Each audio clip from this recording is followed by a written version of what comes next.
बिस्मिल्लाहिर्रहमानिर्रहीम। बिलावल भुट्टो साहब लाहौर में मौजूद थे, गरजे बरसे। उन्होंने कहा काजी साहब कदम बढ़ाओ, हम तुम्हारे साथ हैं। इलेक्शन सेनेट क्या ओआईसी भी कहे, उसकी भी करारदाद आए, तब भी हर सूरत होगा 8 फरवरी को ही होगा। बिलावल भुट्टो साहब ने भी कहा, नून लीग ने भी कुछ ऐसे ही रद्दमल दिया और पाकिस्तान तहरीक इंसाफ भी यही कहती है कि हमें इलेक्शन चाहिए। इसका मतलब यह है कि पाकिस्तान की तीनों बड़ी जमातें ये चाहती हैं कि इलेक्शन 8 फरवरी 2024 को किसी भी तरीके से हो जाए, चाहे मुल्क के अंदर कैसी भी सूरत हाल हो, क्योंकि मुल्क के अंदर सूरत हाल तभी ठीक होगी, इन सियासी जमातों का कहना है, कि जब इलेक्शन की तरफ मुल्क जा सकेगा। सेनेट की करारदाद के हवाले से जायजा लेंगे कि इलेक्शन कमीशन के पास क्या कुछ है, किस तरीके से इलेक्शन कमीशन उस करारदाद से डील करेगा, इजलास के बाद उस करारदाद के हवाले से क्या फैसला मुमकिन है। प्रोग्राम के पहले से मेरे साथ मौजूद होंगे कंवर दिलशाद साहब, उनसे इलेक्शन कमीशन की बाबत पूछेंगे और प्रोग्राम के अगले हिस्सों में कुछ टैक्सेशन के निज़ाम और पाकिस्तान की कुछ एक्सपोर्ट्स के ऊपर बात करेंगे प्रोग्राम के आखिरी हिस्से में। और एक्सपोर्ट है इस वक्त जो अहम मामला है वो किन्नू का मामला है कि पाकिस्तान 90 से 20वें नंबर पर आ गया है। पहले पाकिस्तान दुनिया भर में 90 नंबर पर किन्नू की एक्सपोर्ट के हवाले से पहचाना जाता था, जाना जाता था, और इस मरतबा उसका जो रैंक है वो 20 पर पहुंच गया है। लेकिन जायजा लेंगे पहले सेनेट की करारदाद और उसके बाद इलेक्शन कमीशन को दरपेश मसाइल के हवाले से। कंवर साहब, बहुत शुक्रिया आपके वक्त का। सर, ये फरमाइएगा कि इलेक्शन कमीशन ने सुना है कि ज़राए बताते हैं कि इजलास भी बुला लिया है, सेनेट की करारदाद उनके पास पहुंच भी चुकी है।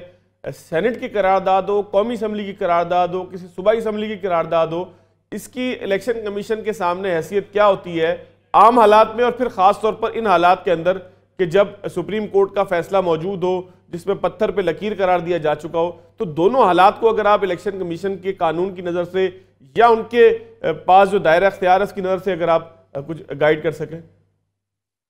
नहीं, इसमें सबसे बड़ी अहम बात यह है कि ठीक है कि अवान बाला की करारदाद की बड़ी अहमियत है, और उसकी अहमियत का इसलिए भी आप अंदाजा लगा रहे हैं कि चेयरमैन सेनेट मौजूद रहे और चेयरमैन सेनेट के दस्तखतों से ही रात गए तक वो की करारदाद जो थी वो इलेक्शन कमीशन पाकिस्तान को भी वजारत कानून को भिजवा दी गई। लेकिन सबसे बड़ी अहम बात यह है कि इन्हीं की पार्टी के जिन्होंने वो करारदाद पेश की सेनेट में, उनकी पार्टी के सरबराहों ने उनके खिलाफ चार्जशीट कर दिया, शो कॉज नोटिस जारी कर दिया। यहाँ इलेक्शन कमीशन पाकिस्तान के पास एक बहुत ही अच्छा एक तरीका सामने आ गया है कि वो ये कह सकता है इलेक्शन कमीशन पाकिस्तान कि ठीक है जी, आपकी करारदाद तो हमारे पास आ गई है, लेकिन जिन्होंने करारदाद पेश की है उनकी पार्टी के सरबराहों ने इस करारदाद पर अदम एतमाद कर दिया है। तो लिहाजा अगर देखा जाए तो ये बैनुल-दस्तूर में देखा जाए तो इस करारदाद को ये गैर फाल हो गई है। अगर उनकी पार्टी के सरबराह उनको शौकात ना जारी करते, उस पर एतमाद ना करते, तो फिर इलेक्शन कमीशन पाकिस्तान को इसका कोई आईनी और कानूनी तरीका सोचना पड़ता। अब तो बड़े वो आसान तरीके से मीटिंग करेंगे, उसमें कहेंगे जनाब इनकी पार्टी के सरबराहों ने ही इसको एतमाद कर दिया तो हम इस करारदाद को क्या करेंगे। तो इसका जवाब वो दे देंगे चेयरमैन सेनेट को कि जनाब इस ये करारदाद गैर फाल हो चुकी है, इसकी अब कोई कानूनी हैसियत नहीं रही। एक तजवीज थी, राय थी, हमने सुन लिया, देख लिया, और बाकी जहाँ तक लॉ एंड ऑर्डर की सूरत के हाल है हम उस पर गौर खोज करेंगे। लेकिन एक बात है, करारदाद तो गैर फाल हो गई। एक बात हमारे दोस्त हजरात ये कहते हैं कि जी हमने किसी ने हाई सुप्रीम कोर्ट में इसके खिलाफ है कंटेम्प्ट का नोटिस भेज दिया। मैं समझना ही तो किस बात कहाँ से उन्होंने कानून की डिग्री हासिल की है। भाई आर्टिकल 66 ये कहता है कि जो पार्लियामेंट की जो कार्रवाई होती है वो किसी अदालत में चैलेंज नहीं की जा सकती। बस ठीक है, करारदाद को चैलेंज करने का क्या, उसका भी कंटेम्प्ट लगा दें। बाद हमारे बड़े बड़े जो आईनी बैरिस्टर बने हुए, पता नहीं कहाँ से ऑक्सफोर्ड से पढ़े, बातें कहाँ से पढ़े, क्या जी आर्टिकल 6 लगा दो जिन मेंबरों ने करारदाद पेश की है। भाई आर्टिकल 6 क्या बात करते हैं, कंफ्यूजन पैदा कर, अपनी बेवकूफाना और जहाना बातें करते हैं ना। अब इसके बारे में इलेक्शन पाकिस्तान के पास बड़ा मौका, मजबूत मौकफ आ गया कि जनाब तुम्हारी पार्टी के चेयरमैनों ने तुम्हारे खिलाफ ही एक्शन ले लिया, तो हम इस करारदाद का क्या करें। खत्म हुई करारदाद, बेअसर होगी, बेफाल होगी। अच्छा, लेकिन कंवर साहब सवाल अभी भी उसका एक पोर्शन अभी भी रहता है कि अगर ये करारदाद किसी और हालात में पेश की जाती है, अवाम के ज्यादा लोग इसके साथ होते, तो फिर इलेक्शन कमीशन का क्या रवैया होता। और एक लम्हे को हम तसव्वुर कर लें कि जो सुप्रीम कोर्ट का फैसला भी मौजूद नहीं है, इलेक्शन कमीशन ने बिल्कुल एक आम हालात के अंदर अगर तारीख दी होती इलेक्शन की और उसके बाद इस तरह की करारदाद आती किसी भी असम्बली से, सेनेट से, तो फिर इलेक्शन कमीशन कितना पाबंद था उसको फॉलो करने का। नहीं, इलेक्शन कमीशन पाकिस्तान के पास बड़ा एक आईनी रास्ता मौजूद था। अगर वे बाकायदा एक तरीके के मुताबिक करारदाद आती, ठीक है 14-15 की भी करारदाद ही बन जाती है, पूरे सेनेट की नुमाइंदगी हो जाती है अगर उनकी पार्टी के सरबराह जो थे उनके खिलाफ एक्शन ना लेते तो फिर तो ये 14 हो 20 हो 50 हो कोई फर्क नहीं पड़ता। जैसे सुप्रीम कोर्ट ऑफ पाकिस्तान का एक 5 रुकनी बेंच है और दो ने इख्तिलाफ राय कर दिया और 3 ने उसको ओके कर दिया तो सारी सुप्रीम कोर्ट का फैसला बन जाता है। इसी तरह इस सेनेट का मामला है, लेकिन इसकी अहमियत खत्म हो गई जब इनकी पार्टी के सरबराह ने उस पर एतमाद कर दिए। अब जहां तक आपका सवाल दूसरा है वो बड़ा इंपॉर्टेंट है, उसमें ये अगर अच्छा इसमें मुझे बताएं कंवर साहब, ये पॉसिबल है कि अगर किसी खास इलाके के अंदर कोई खास ऐसी सूरत हाल पैदा हो जाती है कि जहां पर अमन अमान का मामला हो या मौसम का कोई मामला हो या और कोई खुदा न खास्ता कोई आफत आ जाए, कुदरती आफत आ जाए, तो इलेक्शन एक्ट क्या कहता है? इलेक्शन कमीशन किसी खास इलाके के अंदर इलेक्शन को कुछ देर के लिए मुलतवी कर सकता है? ज़िमनी इंतखाबात में तो ऐसा हो जाता है, लेकिन यहाँ चूंकि पूरा नेशनल असेंबली का और सूबाई असेंबली का इंतखाबात हो रहे हैं, आम इंतखाबात हो रहे हैं, उसमें ऐसी सूरत हाल पैदा हो जाएगी तब इसके लिए इलेक्शन कमीशन पाकिस्तान को पूरे पाकिस्तान के लिए फैसला करना पड़ेगा, क्योंकि इसके बाद हुकूमत साजी होनी है ना, सूबों में हुकूमत साजी बननी होनी है, वफाक में हुकूमत साजी होनी है, तो ये सारी सूरत हाल को देख के ये करेंगे। लेकिन बहरहाल लॉ एंड ऑर्डर की सूरत हाल को कंट्रोल करना तो वफाकी हुकूमत की जिम्मेदारी है, तो वो उसके ऊपर पूरा तरीके से करेंगे, अपनी आर्मी को लगाएंगे, अपना मिलिट्री फोर्स भी लग रही है, रेंजर भी लग रही है, तो इसको हालात को देखते हुए, लेकिन हालात हमें जो नजर आ रहा है उसमें ये होगा कि आपने बहुत ही केयरफुल होना पड़ेगा, क्योंकि हमारे जो हमें इत्तला मिल रही है कि प्रिजाइडिंग ऑफिसर जो है वो उनके अंदर से थोड़ा सा वसवसे पैदा हो रहे हैं कि जनाब हम पोलिंग स्टेशन पर जाए, हमारे साथ कोई ऐसा हाथ हो जाए तो हमें जिंदगी से हाथ धोना पड़ जाए, तो फिर क्या हुकूमत ने क्या इसमें हमारी तैयारी की? उसकी ठीक है, आर्मी खड़ी होगी, आर्मी 3 किलोमीटर के पास 5 किलोमीटर खड़ी है, आर्मी तो कोई तोहफा देगी, तो इस लिहाज से मेरा ख्याल है कि इलेक्शन तो हो जाएंगे 8 फरवरी को। इन तमाम आलूदगी को देखते हुए भी इलेक्शन तो लाजमी 8 फरवरी को हो जाने हैं, लेकिन करारदाद जो आई थी उसका कोई मकसद नहीं हो सका, वो मकसद फेल हो गया, लेकिन अब इलेक्शन के पाकिस्तान की जिम्मेदारी। अच्छा कंवर साहब, एक ट्रिब्यूनल ज़ाहिर है कि अपीलों के लिए बना है कागजात नामजदगी के हवाले से। एक सिंध का सिर्फ मैं अगर कमेंट बताऊं तो जस्टिस अदनान करीम है सिंध हाई कोर्ट के जो ट्रिब्यूनल का हिस्सा हैं, उन्होंने बड़े नाराज़गी का इजहार आज किया कि ये किस तरीके से जो है वो इलेक्शन के कागजात मुस्तरद किए जा रहे हैं, और उन्होंने कहा कि ये तरीक़ेकार ठीक नहीं है, इसके अंदर मेरिट का ख्याल नहीं किया गया। और भी जगहों से ये हुआ कि जी जिसके कागजात मुस्तरद हुए थे वो किसी न किसी अपील के नतीजे में किसी न किसी से, मेरी मुराद है कि किसी भी जगह पे अपने मुंतखब फोरम पे जाके उसने जो है वो अपील की और बहाल हो गए। तो ये कागजात मुस्तरद होना, इनके ग्राउंड ज़ाहिर है कि बहुत सारे आपके सामने आए होंगे, फिर इसको ट्रिब्यूनल में बहाल हो जाना, ये आपको मामूल का अमल लग रहा है? क्योंकि मैं इसको कनेक्ट कर रहा हूँ बिलावल भुट्टो के उस बयान के साथ कि जिसमें उन्होंने कहा कि 2013 में से ज़्यादा हुए थे, तो ये कोई ऐसी बात नहीं है, इसके ऊपर ववेला ज़्यादा किया जा रहा है।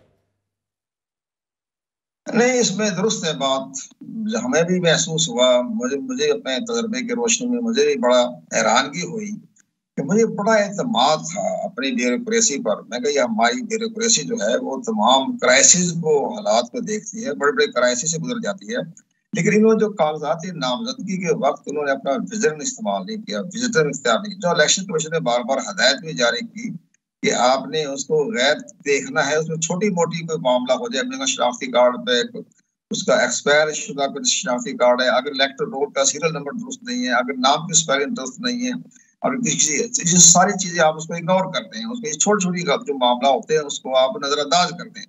लेकिन इन्होंने तो आंख बंद करके हर एक के पेपर रेड करना शुरू कर दिए, पता नहीं कहाँ ये स्कोरिंग हासिल करके कहाँ से अवार्ड देना चाहते थे, लेकिन उसका असर ये हुआ कि इनकी सारी काबिलियत का पोल खुल गया। इसको ये हुआ कि हमारे जो ऑनरेबल जज थे अपीलेट ट्रिब्यूनल के, उन्होंने सारे रिवर्स कर दिए फैसले, बड़े बड़े लोगों ने रिवर्स किए। हमने भी इंटरव्यू दिए बार बार कि जनाब कौमी इसमें या कानून में लिखा हुआ है आर्टिकल 62-63 में, सॉरी सेक्शन 62-63 में इलेक्शन एक्ट में, कि उसका उम्मीदवार का होना जरूरी नहीं है, उम्मीदवार का स्क्रूटनी के टाइम मौजूदगी लाजमी नहीं है, सिर्फ प्रपोजल सेकेंडर आ जाए उसको या उसका कोई भी पावर ऑफ अटॉर्नी देकर वकील पहुंच जाए। तो इन्होंने वो भी ध्यान में नहीं दिया, उसका भी ख्याल नहीं किया, और उन्होंने धड़ाधड़ उनके कागजात नामजदगी रिजेक्ट करके हुकूमत को भी अपने उन्होंने कानून कर दिया, इलेक्शन कमीशन भी हमको भी आँच आई उनकी गैर जानदारी पर, और हमें उनकी काबिलियत पर बड़ा अफसोस हुआ। लेकिन अब अच्छा हो गया कि हमारे रिटर्निंग ऑफिसरान ने फैसलों के बारे में ऑनरेबल जज थे हाई कोर्ट के सिटिंग जज, उन्होंने सब रिवर्स कर दिए, और तमाम बड़ी बड़ी शख्सियात के वो जो है वो कागजात नामजदगी एक्सेप्ट हो गए। लेकिन बहरहाल हमें अपनी ब्यूरोक्रेसी की काबिलियत जो था उसमें बड़ा अफसोस हुआ। अच्छा, जो लोग इश्तिहारी हैं कंवर साहब, कि जो जिनके लिए अदालतों से इश्तिहार जारी हुए हुए कि इनको पकड़ के लाया जाए, हाजिर किया जाए कानून के सामने, क्या वो भी इस इस्तेहकाक रखते हैं कि वो भी किसी के जरिए कागजात नामजदगी जमा करवाएं और फिर कागजात नामजदगी की बुनियाद पर वो इलेक्शन लड़ सकें और अदालतों से एब्सकॉन्डर ही रहें? नहीं, वो उस पर तो हमारे रिटर्निंग ऑफिसरों ने फैसले दुरुस्त किए हैं। जो रोपोश हो चुके हैं या जिनके मनी लॉन्ड्रिंग के बड़े अहम केसेस है, उन्होंने उनके कागजात नामजदगी मुस्तरद की। लेकिन बाज केसेस में हमारे इलेक्शन ट्रिब्यूनल ने उनको इजाजत दे दी, जिसमें मैं नाम बड़े बड़े पढ़े, मैं जब से फारे का ही पढ़ा है, हमाद अदर का पढ़ा है और लोगों के नाम पढ़े हैं, तो उस पर ठीक है, आपसे अपने ऑनरेबल जज हैं, इंडिपेंडेंट जज हैं, उन्होंने अपने कानून को देखते हुए उनके कागजात नामजदगी तो एक्सेप्ट कर रही है। लेकिन जो कंपेन चलाएंगे, पब्लिक में आएंगे तो देर अरेस्ट हो जाएंगे क्योंकि वो रोपोश हैं, तो उनका वोट बैंक भी कम हो जाएगा। तो लेकिन बहरहाल कानून में इस चीज की इजाजत है कि अगर किसी तरफ सजा ना हुई हो, सजा हो गई हो तो नहीं इलेक्शन लड़ सकता। लेकिन अगर सजा नहीं हुई है, अंडर ट्रायल चल रहा है, तो उसका कागजात नामजदगी में एक्सेप्ट करने में कोई हर्ज नहीं। अच्छा कंवर साहब, इश्तिहारी हो जाना भी एक सज़ा नहीं है? छोटी सी बेशक है कि आप जब पेश होते हैं तो आपका वो वापस हो जाता है, इश्तिहारी हो जाना भी तो एक छोटी सी सज़ा है ना? इश्तिहारी वो सजा है, लेकिन इसमें हमारे रिटर्निंग ऑफिसर ने जो फैसला किया वो मेरी नजर में दुरुस्त किया, बिल्कुल उनको रिजेक्ट किया उन्होंने। ये उनकी बड़ी बहादुराना कदम उठाया हमारे रिटर्निंग ऑफिसरों ने। लेकिन बहरहाल हमारे जजों का अपना सोच होती है, उन्होंने जजों ने इनको बहाल कर दिया। उन्होंने वो कानून को देखा है, कानून में लिखा हुआ है कि सजा ना हुई और सजा याफ्ता ना हो तो इलेक्शन लड़ सकता है। उन्होंने उसको सहारा लेके अपने कागजात नामजदगी एक्सेप्ट कर। लेकिन बावजूद था वो जाएंगे, अरेस्ट होना पड़ेगा, अरेस्ट हो जाएगी, लेकिन जब तक वो सजा नहीं हो जाती उस वक्त वो इलेक्शन में हिस्सा तो ले सकते हैं। कंवर साहब, एक आखिरी चीज़ पे अगर कुछ मुख्तसर सा आप तबसरा कर दें, बल्ले के निशान के हवाले से तहरीक इंसाफ अब सुप्रीम कोर्ट के अंदर मौजूद है, तो कानून को देखें, आइन को देखें, इलेक्शन एक्ट को देखें, इलेक्शन कमीशन के मामलात को देखें, प्रोसीडिंग को देखें, तो क्या आप प्रिडिक्शन कर पाएंगे कोई कि बल्ला वापस मिलेगा या बगैर बल्ले के खिलाड़ियों को मैदान में उतरना होगा? हमारी अदालतों के फैसले जो होते हैं ना वो मौसम पर बड़े चलते हैं, मौसमियाती माहौलों पर बड़ा असर करता है, तो बड़े अदब के साथ में कहता हूँ। मैं बड़ा माजी का भी देख लो, अभी हमारे जो ऑनरेबल जस्टिस हैं जो सुप्रीम कोर्ट में केस चल रहे हैं, उनके जो रिमार्क्स पढ़े आप, उन्होंने तो सारे 1954 से लेकर 2023 तक के सारे फैसलों को रिजेक्ट कर दिया। तो हमारे जितने भी बीच में फैसले आए सबको कहा नहीं वो गलत थे, वो सब खत्म करके उन्होंने नई थ्योरी पेश कर दी। तो अब ये भी इलेक्शन कमीशन तो अपना कानून के मुताबिक उनकी पार्टी का इंटर पार्टी इलेक्शन को रिजेक्ट किया। क्यों? सेक्शन 209 की खिलाफवर्जी की है। सेक्शन 9 के मुताबिक, मयार के मुताबिक इलेक्शन नहीं हुए, या कि दस्तूर के मुताबिक इलेक्शन नहीं हुए। अब बाकी रह गया हाई कोर्ट से सुप्रीम कोर्ट को अब मौसमियात के मुताबिक देखते हुए जो चाहे फैसला करें वो सबके लिए मंजूर हो जाएगा। तो ये तो हमारे फैसले जो होते हैं अदब के साथ, बड़ा अदब है, कोई माइंड ना करें। हम भी अपने आजादाना माहौल में रहते हैं, हम भी आजाद पाकिस्तान के आजाद शहरी भी हैं, ब्यूरोक्रेसी अलहदा है, हुकूमत हिस्सा अलहदा है, लेकिन हमें अदलिया पर सारा मामला देखते, वो भी मुल्क को मफाद में देख के फैसले करते हैं और रियासत के मफाद में देख के फैसले करते हैं। तो वो भी हमें भी इनका बड़ा एहतराम है। बहुत शुक्रिया जनाब कंवर दिलशाद साहब, सर आपने वक्त दिया। नाज़रीन, यहाँ पर एक ब्रेक लेंगे, जब ब्रेक के बाद आएंगे तो पाकिस्तान में टैक्सेशन के निज़ाम में कुछ इस्लाहात हो रही हैं। इस्लाहात कुछ ऐसे हो रही हैं कि FBR को तकसीम किया जा रहा है 2 हिस्सों में, FBR का शायद वजूद भी ना रहे और किसी और नाम से वजारत ख़जाना के मातहत और एक अलग इदारे की हैसियत से काम करे। क्या मामला है, देखते हैं ब्रेक के बाद।